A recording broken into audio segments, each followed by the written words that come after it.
സമഗ്ര ശിക്ഷ കേരളം 2023-24 പദ്ധതിയിൽ ഉൾപ്പെടുത്തി 1ാം വർഷ ഹയർ സെക്കൻഡറി വിദ്യാർത്ഥികൾക്കായി സംരംഭകത്വ വികസന പരിപാടി നടപ്പിലാക്കുന്നു. ഓരോ സ്കൂളിലും നടത്തേണ്ട പ്രവർത്തനങ്ങൾ സംബന്ധിച്ച രൂപരേഖയും മൊഡ്യൂളും ഹയർ സെക്കൻഡറി അധ്യാപകരെ പരിചയപ്പെടുത്തുന്നതിന് വേണ്ടിയുള്ള നിലമ്പൂർ വണ്ടൂർ ഉപജില്ലാതല ശില്പശാല നിലമ്പൂർ BRCയിൽ വെച്ച് മലപ്പുറം ജില്ലാ പഞ്ചായത്ത് അംഗം അഡ്വക്കേറ്റ് ഷെറോണ റോയ് ഉദ്ഘാടനം ചെയ്തു. നമുക്കറിയാം, മലപ്പുറം ജില്ല കുറേ ബിസിനസ് ചെറുതും വലുതുമായ ഒരുപാട് ബിസിനസ്സുകൾ നടത്തുന്ന ഒരു ജില്ല തന്നെയാണ്. അതുപോലെ പോപ്പുലേഷൻ ഒരുപാടുണ്ട്, നമുക്ക് സാധ്യതകളുണ്ട്.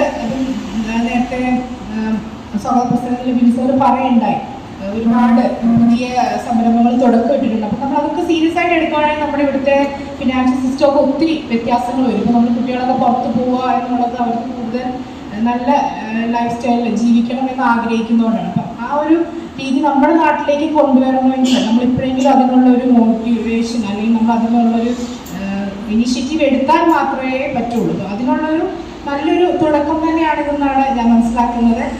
നിലമ്പൂർ ഉപജില്ലാ പ്രിൻസിപ്പൽ കോർഡിനേറ്റർ സി രാധാകൃഷ്ണൻ വിശിഷ്ടാതിഥിയായി പ്രോഗ്രാമിൽ പങ്കെടുത്തു. Nilambur block project coordinator M Manoj Kumar അധ്യക്ഷനായ ചടങ്ങിൽ റിസോഴ്സ് പേഴ്സൺ ബിനു പോൾ സ്വാഗതവും BRC ട്രെയിനർ JNA നന്ദിയും പറഞ്ഞു. സ്കൂൾ തലത്തിൽ 1ാം വർഷ കൊമേഴ്സ് വിദ്യാർത്ഥികൾക്ക് ഓറിയന്റേഷൻ നൽകുകയും ഓരോ സ്കൂളിൽ നിന്നും തിരഞ്ഞെടുക്കുന്ന മികച്ച സംരംഭകത്വ അഭിരുചിയുള്ള 3 കുട്ടികൾ വീതമുള്ള ടീമുകൾക്ക് വേണ്ടി ഉപജില്ലാ തലത്തിൽ ത്രിദിന നോൺ റെസിഡൻഷ്യൽ ശില്പശാല നടത്തും. റിസോഴ്സ് പേഴ്സൺമാരായ റിയാസ്, ഷിജു മാത്യു, അജിത് കുമാർ, സ്വപ്ന K എന്നിവർ പരിശീലന പരിപാടിക്ക് നേതൃത്വം നൽകി. നിലമ്പൂർ, വണ്ടൂർ ഉപജില്ലകളിൽ നിന്നായി 25 കൊമേഴ്സ് അധ്യാപകർ പരിശീലന പരിപാടിയിൽ പങ്കെടുത്തു.